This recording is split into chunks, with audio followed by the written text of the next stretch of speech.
Hello everyone, আমি আদ্রিতা কবির। আমি মাহতাব রশিদ। আমরা দুজন মিলে এই প্রতিবাস্তব কমিক সংকলন 2023-এর স্বপ্ন সিরিজের সেখানে আমরা একটা গ্রাফিক নোবেল কাম কমিক্স করছিলাম, সেটার নাম হচ্ছে ভ্রান্তিবর্ষা। ভ্রান্তিবর্ষার গল্পটা যদি আমরা খুবই ছোট করে বলি, সেটা হচ্ছিল যে এক পৃথিবীতে আমাদের এই গল্পের ইউনিভার্সে ঢাকা শহর সবকিছু একই রকম, কিন্তু প্রত্যেক আষাঢ়ের শেষে বা বর্ষাকালের শেষে একদিন একটা পার্টিকুলার দিন একটা বৃষ্টি হয়। সেই বৃষ্টিতে যতক্ষণ একজন মানুষ ভেজে তাদের স্মৃতি ভুলা শুরু করে। মানে এমন একটা বৃষ্টি, যে বৃষ্টিতে ভিজলে আমি স্মৃতি ভুলে যাবো, যতক্ষণ ভিজতেছি ততক্ষণ ভুলে যাবো। কেউ কিছুক্ষণ ভিজলে 1 মিনিট, কিছুক্ষণ 1 ঘন্টা, কিছুক্ষণ আরো বেশিক্ষণ ভিজলে একদিন, আরো বেশিক্ষণ ভিজলে হয়তো 1 মাস, 1 সপ্তাহ, 1 বছর, অনেক কিছু হতে পারে। তো এই কনসেপ্ট নিয়ে আমরা একটা কমিক্স করছিলাম, সেটার নাম ছিল ভ্রান্তিবর্ষা। এবং এই কমিক্সটা বা গ্রাফিক নোভেলটা আমরা যদি জনরা বলি, এটা একটু জাদু বাস্তব, অর্থাৎ ম্যাজিক রিয়েল, একটু স্লাইস অফ লাইফ, একটা কামিং অফ এজ স্টোরি, অর্থাৎ একটা মেয়ের ছোট থেকে বড় হওয়া নিয়ে আমরা এই কমিক্সটা করার চেষ্টা করছি। আর এই কমিক্সে প্রচুর বৃষ্টি আছে, প্রচুর ইন্টিমেট মোমেন্টস আছে, প্রচুর কত প্রেমের ডায়লগ আছে, কিন্তু এছাড়াও আমরা একটা একটু অন্যরকম কমিক্স করার চেষ্টা করছি। কারণ এই কমিক্স এর মধ্যে তো যেহেতু স্বপ্ন এবং স্মৃতি থিম ছিল, আমরা স্বপ্ন পিক না করে স্মৃতিটা পিক করছিলাম কাজটা করার জন্য। বাকিটুকু তো মাহতাব হলো যখন আমাকে মাহতাব হলো অনেক বড় বড় গ্র্যান্ড আইডিয়া নিয়ে আসে যে এরকম একটা বৃষ্টি হবে, সবাই স্মৃতিতে ভুলে যাবে, হ্যান ত্যান। এবার আর কিছু বলেন না। তো আমি এর পরের পার্টটা পারি, আগের পার্টটা পারি না। আমি হলাম এই ধরনের যে গ্র্যান্ড আইডিয়া মেকিং এ ভালো না, কিন্তু আমি মাইক্রো টেলস মোটামুটি মানুষের গল্প পারি, আমি কনসেপচুয়াল গল্প পারি। হ্যাঁ, আমরা কোনোটাই যেহেতু দুজনেই পুরো জিনিসটা পুরোপুরি পারি না, যেন আমরা একসাথে করছি। তো এখানে আমাকে যখন আইডিয়াটা বলে, আইডিয়াটা ডিফারেন্ট জায়গা থেকে ছিল, যে মানুষ স্মৃতি ভুলে যেতে থাকে এবং এরকম রাদার একটা শহরের স্কেপের মতো।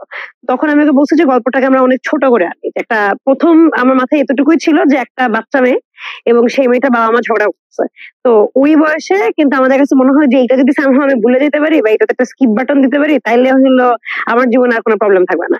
তো এখান থেকে আমরা আগানো শুরু করেছি। একটা ছোট মেয়ে, সে তার বাবা মা ঝগড়া, টার্বুলেন্স, এগুলো ভুলে যাওয়ার চেষ্টা করতেছে, কখনো সে পরীক্ষার কিছু ভুলতেছে, এবং তারপর তার সাথে কি কি হইতে থাকে, এবং ভুলে যাওয়ার ক্ষমতা কি আদৌ ভালো কিছু নাকি, মানে খুবই টিপিক্যাল কনসেপ্ট, যে ফিলোসফিক্যাল জার্নি দিয়ে গেছি। যদিও টিপিক্যাল কনসেপ্ট, কিন্তু আমরা খুবই টিপিক্যাল একটা ফিলোসফিক্যাল জার্নি দিয়ে যাওয়ার চেষ্টা করছি। ও যেটা বলছিল শুরুর দিকে, এই কনসেপ্টটা আমার মাথায় আসলে বেশ কয়েক বছর আগে। তখন ওটা ছিল একটা সায়েন্স ফিকশন শহর টাইপের, মানে সায়েন্স ফিকশন না, মানে এরকম একটা পৃথিবী যেখানে হঠাৎ করে একদিন এই ভ্রান্তি বর্ষা হওয়া শুরু করছে। বৃষ্টি পড়লেই মানুষ বৃষ্টিতে ভিজা মাত্র সেই স্মৃতি ভুলে যায়। সেই বৃষ্টির পানি আবার নদী নালায়, খালে, বিলে যায়, সেখান থেকে মানুষের ট্যাপের পানিতে যায়, আবার পানি চক্র হয়ে, ক্লাস 2 আমরা যে পানি চক্র পড়ছি ওটা হয়ে আবার মেঘে যায়। এই ধরনের পুরো একটা সায়েন্স ফিকশন কনসেপ্ট আমার মাথার মধ্যে ছিল, এবং ওখান থেকেই আইডিয়াটা করা শুরু করা। কিন্তু যখন আমি ওকে জানাই, আমি এগুলো সব ফালাই দিচ্ছি, কারণ এত কিছু দরকার নেই। আলটিমেটলি মানুষ যখন একটা কমিক্স পড়ে, স্পেসিফিক্যালি একটা 20-30 পেজের কমিক্স, তখন আসলে একটা মানে মানুষের একটা ফিলিং বাকি থাকে শুধু নিজের মধ্যে কমিক্সে পড়ার পরে, যেমন একটা এপিফেনি থ্রু গেছে নাকি। দেখা যায় যে অনেক লম্বা কনসেপ্ট ছিল, আসলে আমার 200 পেজের কমিক্স পড়া লাগবে যে একটা জিনিসকে বসে বসে ইলাবোরেট করা। তো এই সব কিছু ফালাই দিয়ে তখন আমার কাছে মনে হচ্ছে যে রাদার এই যে একটা বাচ্চার কাহিনী থেকে জিনিসটা শুরু হয়, কিন্তু আলটিমেটলি এটা একটা পার্সন তার লাইফে লুক ব্যাক করতেছে। মানে স্মৃতি আমরা আসলে যেভাবে দেখি যে একটা মানে বুড়া মহিলা, সে তার শেষ জীবনে এসে সে ছোটবেলায় কি করছে, মাঝ বয়সে কি করছে, তার জীবনে প্রেম ছিল, তার জীবনে গ্রিফ ছিল, নানা রকমের সম্পর্কের আসা যাওয়া, এবং এত রকমের মানে একটা জাদুবাস্তব জিনিস থাকার পরেও তার যে একটা ইটারনাল লোনলিনেস, চয়েস, হোপ, এবং এই ধরনের কনসেপচুয়াল প্লেইং এর উপর আমরা ফোকাস দিছি। এই কমিক্সটা আমাদের অনেক অল্প সময় করা লাগছে, এবং যেহেতু মাহতাব তখন এই নির্বাহী সম্পাদকের কাজটা করতেছে, দুঃখজনক ভাবে এই কমিক্স বইটার সম্পাদকদের একজন নির্বাহী সম্পাদক ছিলাম আমি, মেহেদী ভাইয়ের সাথে। তো এই কারণে আমার একই সাথে নিজের কমিক্স করার কথা, এবং এই যে বাকি 22-23টা কমিক্সের প্রায় 25 জন আর্টিস্ট, আরো অনেকজন রাইটার, কারো থেকে গল্প নেওয়া, কারো কমিক্স দেওয়া, এই সবগুলা কাজেও যেহেতু ইনভলভ ছিলাম, দেখা গেছে যে নিজের কমিক্স আচ্ছা পরে করবো, আগে গুলা করে নেই, কারণ কমিক্স করা তো কঠিন। আমরা আলসেমি করি, আমরা প্রোক্রাস্টিনেশন করি, এবং সেটা করতে করতে অন্যান্যদের কমিক্স ঠিক করতেছে, আচ্ছা এই কমিক্স এভাবে, যে সম্পাদক হিসেবে যে দায়িত্ব থাকে সেটু ডিল করতে করতে নিজের কমিক্সে ঢিল দিচ্ছিলাম। এবং পরে মনে হচ্ছে আচ্ছা এই কমিক্সটা করবো, আচ্ছা পরে করবো, আচ্ছা এটা তো কঠিন নাকি, যে তখন ওর কাছে অ্যাকচুয়ালি হেল্প চাওয়া, যে আচ্ছা আমি তো এইভাবে ভাবছিলাম, অন্যভাবে কি ভাবা যায়, বা এটা যদি আমি যদি মানুষের গল্প বলি, মানুষের গল্পের কোথায় কোথায় আইডিয়া ডিল করা যেতে পারে, সেটা মানুষের উঠানামা কিরকম হয়। এটা আলটিমেটলি বোধহয় 1 থেকে 2 সপ্তাহের মধ্যে এই পুরো কমিক্সটা করা হয়েছে। 2 সপ্তাহ থেকে মানে প্রায় 15 দিনের মতো না, 15 দিনের মধ্যে আমরা পুরো জিনিসটা, এবং ড্রয়িংটা যে কারণে খুবই ছাড়া ছাড়া একটা মানে ফুরফুরে একটা মায়াবাস্তব টাইপের একটা ড্রয়িং। তো সেই কারণে আমি আসলে কম্পোজিশন অনেক মন দিয়েছিলাম, যে ড্রয়িং এর ডিটেইলের চেয়ে অ্যাকচুয়ালি কিভাবে গল্পটা আমি বলতেছি, যে একটা মেয়ে বৃষ্টিতে ভিজতেছে, সে আরো হালকা হচ্ছে, তার দুঃখ কষ্ট সব ভুলে যাচ্ছে, মিলে যাচ্ছে। ও যেটা বলতেছিল যে এই গল্পটা শুরু হয় যে আমরা একজনের ডায়েরি পড়তেছি, একজন বয়স্ক মহিলা, একটা বাইরে খুবই ঝড় বৃষ্টি হচ্ছে, আমরা জানি না এই বৃষ্টির দিনে কি ভ্রান্তি বর্ষার দিন নাকি এটা একটা নর্মাল ঝড় বৃষ্টির দিন, একটা সাইক্লোনের মতো ঝড় বৃষ্টি হচ্ছে। এর মধ্যে একটা মহিলা একটা দরজার সামনে, জানালার সামনে দাঁড়িয়ে প্রচন্ড বাতাসের মধ্যে একটা লেখা শুরু করছে, বাইরে উইন্ড চাইম বাজতেছে, এবং এই লেখার মধ্যে আমরা তার স্মৃতি কথা জানতে পারি। সেটা ডায়েরি লিখে যাচ্ছে, কেন লিখতেছে এতদিন পর, কেন একটা মহিলা তার ছোটবেলা থেকে শেষ পর্যন্ত তার বৃদ্ধা কেন সেটা লিখে যাচ্ছে, সেটাই আমরা আস্তে আস্তে জানতে পারি। তো ডায়েরিতে আমরা দেখি যে সে আসলে ছোটবেলায় কিভাবে বৃষ্টির প্রতীক্ষা করতো, তার বাবা মার ডোমেস্টিক ঝামেলা, না না শুরু দিয়ে শুরু দেওয়া যাচ্ছে। এবং তারপরে এটাই হয় যে একদিন খুবই ভয়াবহ একটা ঝগড়া হয় তার বাবা মার ভিতর এবং হাজিরার মতো, তখন ওই মেয়েটা ঠিক করে যে না সে আসলে বৃষ্টিতে ভিজবে, এবং সে বৃষ্টি ভেজে এবং পরের দিন থাকে তার ফাইনাল পরীক্ষা, এবং তখন তার বোনে ক্লাস 1-2 পড়ে। এবং পরের দিন সে অবশ্যই সব একই সাথে ঝগড়ার স্মৃতিও ভুলে যায়, সব পড়াশোনাও ভুলে যায়, এবং ও ইয়ায় গিয়ে আবিষ্কার করে, পরীক্ষার হলে গিয়ে আবিষ্কার করে যে না কিছু মনে পড়তেছে না। এবং এই যে তার জীবনের সাথে স্মৃতি এবং বিস্মৃতির যে জার্নিটা, যে সে কোন স্মৃতি ভুলে যাবে নাকি যাবে না, সে এটা তার চয়েস, সে আর কি কোন ভিজবে নাকি ভিজবে না, এবং এই একটা বিষাদময় মিলান করে একটা স্মৃতি আমরা মানে গল্প আমরা একটা করার চেষ্টা করছি। এই হইলো আমাদের ভ্রান্তি বর্ষা গল্প। এবং আস্তে আস্তে সেটা তার বড় হওয়া, তার ভার্সিটিতে তার পরবর্তী প্রেম বিবাহ অনেক পুরো একটা ওভারঅল এই যে বুড়ো হওয়া পর্যন্ত এই 32 পাতা, এই 32 পাতায় তার বুড়ো হওয়া জার্নি, এবং তারপরে কি হচ্ছে, তারপরে বৃষ্টির দিন ভ্রান্তি বর্ষার দিন সে কি করছে সেটা নিয়ে।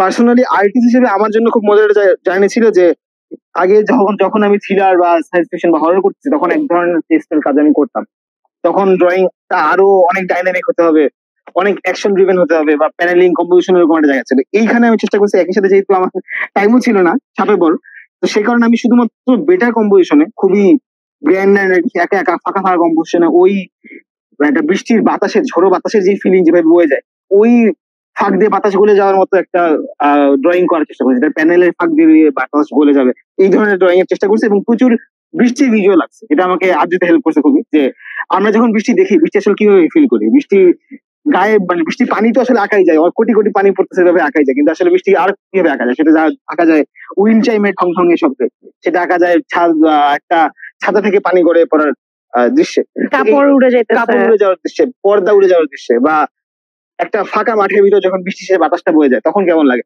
ওই ধরনের বিভিন্ন মোমেন্ট, বা একটা ড্রপ, একটা সিঙ্গেল বৃষ্টির ড্রপ কিভাবে ফুটে ওঠে একটা পানির ভেতর, সেইভাবে আদিত্য বলছো সেগুলো দেখতে আমিও দিকে ঘাটাঘাটি করতেছিলাম বিভিন্ন জায়গায় কেটে কেটে। তো এই ভিজুয়ালিও এটা আমার জন্য খুবই রিফ্রেশিং একটা জার্নি ছিল। এখানে কিন্তু একটা বিশাল বাটপারি আছে, সেটা হলো যে মাহতাব অনেক কম টাইমের মধ্যে কাজটা করছে, এবং ও একদিন যেটা করলো আমাকে অলমোস্ট পুরা কমিক্স এর একটা স্টোরি বোর্ড না মানে অলমোস্ট থাম করে দেখা বললো ডায়লগ বসো। মানে এত বাজে একটা রাইটারের জন্য এরকম কিছু হইতে পারে যে আমি একটা গল্প বললাম এবং বলার পরে ও জাস্ট নিজের মতো করে পুরোটাই কাম, আমি দেখলাম যে আল্লাহ কিছু তো বসতেছে না, একটা গল্পের মধ্যে সে জিনিসটাকে একটা ড্রাফটের মতো থাম করে এঁকে ফেলছে, এবং তারপর সেখানে কিছু কিছু জিনিস চেঞ্জ হয়েছে এবং আমাদের মধ্যে হিউজ ঝড়ঝাটি হয়েছে এই পুরা কমিক্সটা করার সময়। এগুলো বলা নাই, অনেক ভদ্রভাবে বলছে। তখন আমাদের বিয়ে হয় নাই, যদি হয়তো তখন ডিভোর্স আলাপ পর্যন্ত চলে যেত, আমাদের অলমোস্ট এই যে ব্রেকআপ টেকআপ হয়ে যাবে এরকম একটা দশা। খুব ভালো হয়েছে যে আমি এর পরে দ্রোহ প্রেমের সাথে আর কমিক্সটা করিনি, অন্য আরেকজনের সাথে করছি। যারা জানেন না দ্রোহ প্রেম হচ্ছে প্রতিবাস্তবের পরের ইস্যু, পরের সংখ্যা, সেটা পাওয়া যাচ্ছে সেখানে আমার কমিক্স আছে, ওর কমিক্স আছে আলাদা আলাদা, কারণ আর ঝগড়া করবো না এই কারণে। তো এই জায়গা থেকে আর কি ব্যাপারটা ছিল যে আমি একটা গল্প নিয়ে আলাপ করতেছি, ও একটা গল্প বললো, এবং যেহেতু সময় নেই কিছু আমি এডিট করতেছি, তো আমি ওর সাথে গল্পটা আলোচনা করে অ্যাকচুয়ালি টানা এঁকে ফেলছি, আমার অফিস টফিস ক্লাস সবকিছু ফাঁক দিয়ে জাস্ট গল্পটা এঁকে ফেলছি, এবং এঁকে ফেলার পর চলো এবার লিখি। ও তো মহাবীরত্ব, যারা এঁকে ফেলার পর কিভাবে লেখে।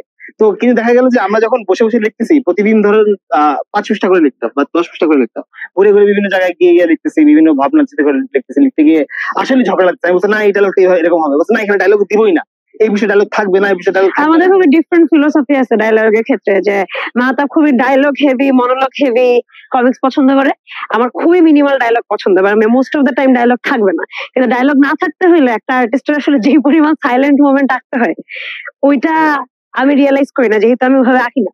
তো আমার কাছে মানে কি আর হ্যাঁ 5 প্যানেল এক্সট্রা আঁকতে হবে, আঁকবে একটা মোমেন্ট যাবে, সেটা খাটনি তো আসলে মাথায় নেই, ও মুখে বলে যাচ্ছে, এত সহজ তো আসলে জিনিসটা না। তো এই কারণে যেটা হচ্ছে যেহেতু আমাদের ভিউজ খুবই কন্ট্রাস্টিং, এবং একই থিমকে আমি একভাবে দেখতেছি যে খুবই গ্র্যান্ড ন্যারেটিভের অনেক ফিলোসফিক্যাল নাহলে দার্শনিক ইভেন মিথিক্যালও একটা জিনিস হিসেবে দেখতেছি, ওদিক থেকে ও দেখতে খুবই মানুষের গল্প হিসেবে, এবং ও যে ওর ফিলোসফি আমার কাছে খুবই ক্র্যাশ করতেছে। এই কমিক্সে এটা বেস্ট অফ বোথ ওয়ার্ল্ডস, মানে দুইটারই একটা প্রপার অ্যামালগামেশন করছে, এবং এটা যে ঘটছে এটাই বলতে পারি ঝগড়া থেকে। কারণ যদি অ্যাকচুয়ালি জিনিসটা ঠোকাঠুকি না হতো, ঝগড়াগুলো না হতো, হয়তো অনেক কিছু হতো না। অনেক কিছু ও মেনে নিছে, অনেক কলেজের অনেক পার্ট আমি মেনে নিছি। এখন ব্যাপারটা যেটা প্রকাশিত হওয়ার পরে, এই প্রতিবাস্তবের এই দ্বিতীয় সংখ্যাটা প্রকাশিত হয়েছিল 2023 সালের ডিসেম্বর মাসের 31 তারিখ। তো 2024 সাল থেকে আমরা এটা রিভিউ পড়া শুরু করলাম, মানুষ ভয়াবহ পছন্দ করলো, এবং আমি খুবই অবাক হলাম। কারণ এর আগেও আমি বিভিন্ন কমিক্স করছি, আমার নিজের গ্রাফিক নভেল আছে, এইটার প্রতিবাস্তবের আগের ইস্যুতে আমার কমিক্স ছিল, পরের সংখ্যাতেও আমার কমিক্স আছে, ওরও কমিক্স আছে। কিন্তু এই পার্টিকুলার কমিক্সটা আমার ওভারঅল কমিক জার্নির খুবই খুবই significant, if not the best. এই খুবই সিগনিফিকেন্ট একটা কাজ, এবং আমার মনে হয় যে এইটা আমি আসলে একা একদমই পারতাম না, আবার একা পারলে এরকম হইতোও না। আবার আমার মনে হয় যে এই গল্পটা যে ও লিখতো, শুধু একা লিখতো, তাহলে ওর এই গল্পটা আসলে এরকম হতো না। এটা ভিজুয়াল এবং লেখার মধ্যে দুইজন, ভিজুয়ালের মধ্যে দুইজন, এই মিলে সেটা অ্যামালগামেশন জিনিসটা অনেকটুকুই কি বলবো, আসলেই নতুন একটা জিনিস তৈরি হয়েছে, যেটা আমারও না, যেটা ওরও না, যেটা ইউনিকলি নতুন, তাই না? মানে অ্যাকচুয়ালি নতুন। এবং আমি পরে দেখছি অনেকে বলছে এখান থেকে তারা অ্যানিমেশন করতে চায়, অনেকে বলছে যে এইটা পরে তারা কিছু মিউজিক তৈরি করছে বা কিছু গান লিখছে, অনেকে এটা পড়ার সময় অমুক গান ছেড়ে শুনছে। বা আমাকে খুবই পরিচিত মানুষ তো আছে, খুবই অপরিচিত মানুষদের থেকে আমরা প্রচন্ড ভালোবাসা পাইছি, এবং খুবই অর্ডার জায়গা থেকে আমরা কমপ্লিমেন্ট পাইছি। যে আমার এক প্রফেসর যে হইলো শ্রমাইন নিয়ে কাজ করে, সে হঠাৎ করে আমাকে এসে বললো যে সে এটার অ্যানিমেটেড ফিল্ম বানাইতে ইন্টারেস্টেড। বা খুবই অদ্ভুত অদ্ভুত লোকজন, আমাদের অনেক পুরানো কোনো লেখক বড় ভাই, আবার একদমই অপরিচিত কোনো এক বন্ধু জুনিয়র যারা আসলে কমিক্স পড়ে না বা জেনারেলি বই পড়ে না। তো আমাদের কাছে মনে হয়েছে যে মানে somehow we have hit an nerve, যেটা সুন্দর যে কোন একটা পার্টিকুলার মানে এটা I think slice of life গল্প, একই সাথে ম্যাজিক্রিয়াল গল্প হওয়ার কারণে প্রচুর মানুষকে এটা টাচ করতে পারছে, যেটা হয়তো জেনারেলি যে কোনো একটা জনরা ফিকশন বা এই ধরনের কোনো কিছুর জন্য করাটা ডিফিকাল্ট। আমাদের ইচ্ছা আছে যে ভ্রান্তিবর্ষকে একটা ইউনিভার্স হিসেবে এক্সপান্ড করার, হয়তো আরো কিছু ছোট ছোট ছোট ছোট গল্প কনসেপ্টটা নিয়ে, যে এই একটা আমি এবার তো আসলে একটা মানুষের কামিং অফ এজ, মানুষের বড় হওয়া নিয়ে গল্প লিখছি, এটার মধ্যে লস আছে, ডেথ আছে, আমরা ডেথ ডিল করছি, আমরা নিজেদের খুবই পার্সোনাল কিছু মোমেন্ট এখানে ডিল করছি, অসুস্থতা, আমাদের নিজেদের লাভ ল্যাঙ্গুয়েজের কিছু পার্ট, আমরা নিজেরা ফ্যামিলি নিয়ে যেসব স্ট্রাগল করি। তো একই সাথে যেহেতু এগুলো আমাদের খুবই পার্সোনাল গল্প, যেহেতু আমরা দুজনে এটা একসাথে গল্পটা লিখছি এবং দুইজনেরই বিভিন্ন টুকরো টুকরো এখানে, জীবনের টুকরো এখানে মিশে আছে, তো পার্সোনাল গল্প মানুষের সাথে টের পায়।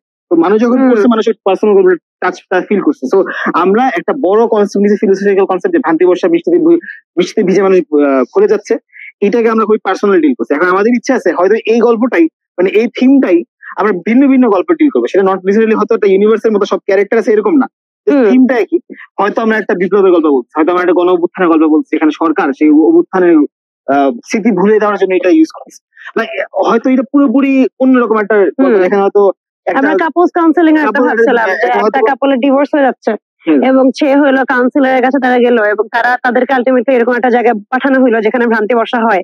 তো এখন তো কোয়েশ্চেন ইজ যে তারা কি তাদের পাস্টে যত ঝামেলা হয়েছে এবং যত ভালো ভুলে যাবে নাকি যাবে না, ধরনের প্রশ্ন। তো সেটা হতে পারে আরো পলিটিক্যাল, হতে পারে আরো পার্সোনাল, হতে পারে আরো রোমান্টিক, এরকম আরো বিভিন্ন কিছু কনসেপ্ট আমাদের আছে। কিন্তু ব্যাপারটা হচ্ছে এটা এত পছন্দ হয়ে গেছে আমাদের, তো আবার বেশি কিছু করলে এটা এর ম্যাজিকটা আবার নষ্ট হয়ে যায় কিনা এই ভয়ে ভয়ে আছি। তো এইটা আমার কনসেপ্ট গুলো এখন রেডি রাখছি, হয়তো ভবিষ্যতে করা হবে। এমনিতে এইটা আমাদেরকে অনুবাদ করার ইচ্ছা আছে, এই পার্টিকুলার কমিক্সটা অনুবাদ করে হয়তো আমরা বিভিন্ন জায়গায় দিব। এবং অবশ্যই কমিক্সটা বেস্ট কাজ আমাদের না, মানে আমাদের মানে আমাদের না বলতে আমাদের একটা খুবই প্রিয় কাজ, কিন্তু হয়তো কমিক্সটা অনেক ভালো হতে পারতো, কিন্তু কমিক্সটা আসলে অনেক ভালো না। এটা আসলে 15 দিনে করা একটা 30 পাতার কমিক্স যতটুকু ভালো হয় ঠিক ততটুকুই ভালো, এবং সেটা আমাদের কাছে জন্য খুব প্রিয়। কিন্তু কমিক্সটা অনেক ভালো, এগুলো এত এত হিউমিলিটি করলে ওটা কমিক্স আসলে ভালো হয়েছে, আঁকাটা খুবই ভালো হয়েছে। আমি মাত্র সবসময় বলতাম যে ছেড়ে ছেড়ে আঁকতে, এটা তো ফাইনালি ছেড়ে ছেড়ে আঁকছে, সময় না থাকলে ছেড়ে আঁকতে হবে, এই জন্য এটা ভালো হয়েছে। এই আর কি, এটা আমাদের জন্য নতুন একটা জার্নি ছিল, এবং এই জার্নি শুরু, যেটা বুঝতেছিলাম যে এই ধরনের কনসেপ্টের কাজ। অথচ এরপরে আমরা বিভিন্ন কমিক্স করার চেষ্টা করছি, কিন্তু ওই যে দুইজনের কনসেপ্ট ঠোকাঠুকি লেগে যাচ্ছে, এখনো খুব ভালো আগাচ্ছে না। কিন্তু আশা করি আমরা এটা নিয়ে আসলে ফিউচারে কিছুটা করতে পারবো, এই হয়তো ভ্রান্তি বর্ষা কনসেপ্টে করতে পারি, বা না এটা ছাড়াও ওভারঅল করতে পারি। আর অন্যান্য বেশি কনসেপ্ট আমাদের আছে, যৌথযাত্রা আছে, এই যৌথযাত্রা চলবে। এই প্রতিবাস্তবটা পাওয়া যাচ্ছে দেশে বিদেশে দু জায়গাতেই। এই প্রতিবাস্তব দুই দ্বিতীয় সংখ্যা স্বপ্নশ্রী, এর মধ্যে 23টার মতো গল্প আছে, বিভিন্ন কনসেপ্টের, বিভিন্ন রকম, বিভিন্ন স্বাদের। আমার ফেভারিট কিন্তু এখানে শুধু আমাদেরটা না, রাবিদের কমিক্সটা অসাধারণ, আর আমার মৃত্তিকার কমিক্সটা খুবই সুন্দর।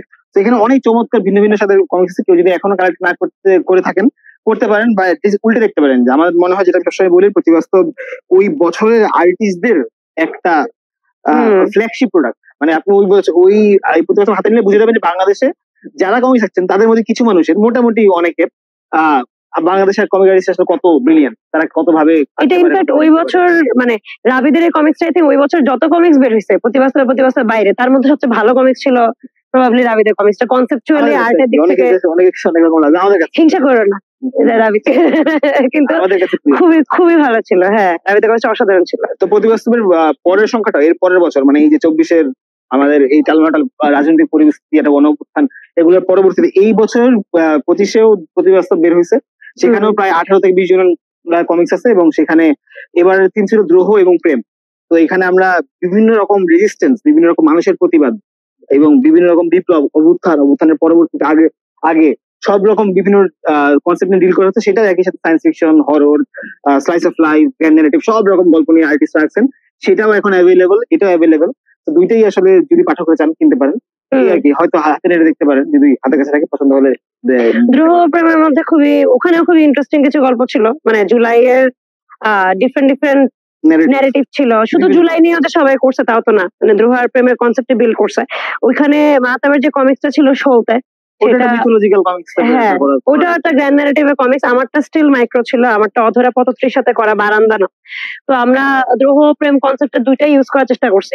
এটা ছিল যে হিয়ার নামে একটা সিনেমা আছে, খুবই রিসেন্ট সিনেমা, টম হ্যাঙ্কসের, এবং ওইটা একটা সম্ভবত একটা প্লেও ছিল। তো ওই হিয়ারের কনসেপ্ট ছিল যে একটা লিভিং রুম এবং ক্যামেরা শুধুমাত্র লিভিং রুমে থাকবে, আর কোনো জায়গায় হলো ক্যামেরাটা যাবে না, মুভ করবে না। সো একটা লিভিং রুমের থ্রু আমরা একটা ফ্যামিলিকে জেনারেশনালি দেখি। একই কনসেপ্টটা হলো বারান্দা করা, যে একটা বাসা এবং বেসিক্যালি বাসাটার বারান্দা, বেডরুমের সাথে লাগোয়া বারান্দা, এবং পুরা কমিক্সটা একটা স্পেসে লোকেটেড, এই বারান্দা এবং এই লাগোয়া বাসাটা। এবং সেইটাতে আমরা কিছু মানে পাস্ট এবং প্রেজেন্টের মধ্যে কিছু জাম্পিং আছে, যে ওই বারান্দার মধ্যে আসলে কি কি হয়েছিল সেইটা থ্রু একটা কাপলের গল্প, কিছুটা প্রেমের, কিছুটা গ্রিফের একটা স্টোরি নিয়ে হলো। আঁকাটা খুবই ক্লিন, সুন্দর, এবং গল্পটা খুবই আমাদের যেই ট্রমা আমাদের দেশ কাটায় উঠতেছে, বা যেই গত জুলাই গণঅভ্যুত্থানের সময় যেরকম অনেকগুলো লস এবং ট্রমা দিয়ে মানুষ গেছে, সেটাকে ডিল করা নিয়ে একটা গল্প। গল্পটা খুবই সুন্দর, খুবই আবারও খুবই ছোট একটা গল্প, খুবই ব্যথার একটা গল্প, লসের গল্প এবং লস থেকে মানুষের আগে যাওয়ার গল্প। সেই গল্পটা আমি খুবই প্রিয়, আজিতার লেখা। আমি ওটা আঁকতে পারি এটাই সময়, আমি আর একটু ভাবে আঁকতেছিলাম, এডিট করছিলাম। ওইটা অধরাপুর সাথে আঁকছি। অধরাপুর এই ক্ষেত্রে খুবই একটা ব্রিলিয়েন্ট জিনিস ছিল। অধরাপুর যেহেতু আর্কিটেক্ট, তো তার সাথে গল্পটা করা খুবই ভালো ছিল, কারণ যেহেতু একটা স্পেসকে আমার ঘুরে বারবার দেখাইতে হবে, একটা বারান্দা, একটা বেডরুম, একটা বিছানা, একটা রান্নাঘর, একটা বাথরুম। সো অধরাপু মানে খুবই সুন্দর করে সেটা আর্কিটেকচারটা ডিল করছেন, এবং উনি অনেক অল্প সময়ের মধ্যে, অধরাপু পুরো জিনিসটাকে তো গুছায় কাজ করছে। জিনিসটা এত ফাস্ট ছিল, আমার জন্য আমার মনে হচ্ছে স্মুথেস্ট প্রসেস ছিল। আমার জন্য দুইটাই মজা ছিল, দুইটা ডিফারেন্ট স্টাইলের, ডিফারেন্ট আর্টিস্টের সাথে দুইটা প্রতিবাস্তবে কাজ করা। কারণ মাহাতাব একটা খুবই মেসি আর্টিস্ট, অধরাপু একটা খুবই অর্গানাইজড আর্টিস্ট, এবং আমার স্টাইল সামওয়্যার ইন বিটুইন। তো আমার দুইজনের সাথে দুই রকমের অদ্ভুত ডিলিং হয়েছে। জিনিসটা আসলে খুবই ফান। আই হোপ যে এরপর আমি আস্তে আস্তে আঁকা শিখবো, তারপর আমি আরো মাতবরি করবো সব আর্টিস্টদের সাথে। এমনি যা করে এই পাঠকদের প্রতি এটাই উৎসাহ যে পাঠকরা চাইলে এটা উল্টে পাল্টে দেখতে পারেন। পরের বইটা প্রতিবাস্তব 2025 দ্রোহ প্রেম, সেটাও উল্টে পাল্টে দেখতে পারেন। এবং কমিক্স নিয়ে যদি বাংলা কমিক্স জানতে চান, বাংলাদেশের কমিক্স নিয়ে জানতে চান, তাহলে প্রতিবাস্তব একটা ভালো অপশন। একসাথে অনেকগুলো কমিক্স, অনেকগুলো আর্টিস্টের, অনেকগুলো স্বাদের, নানান কমিক্স দেখা। সবাইকে ধন্যবাদ।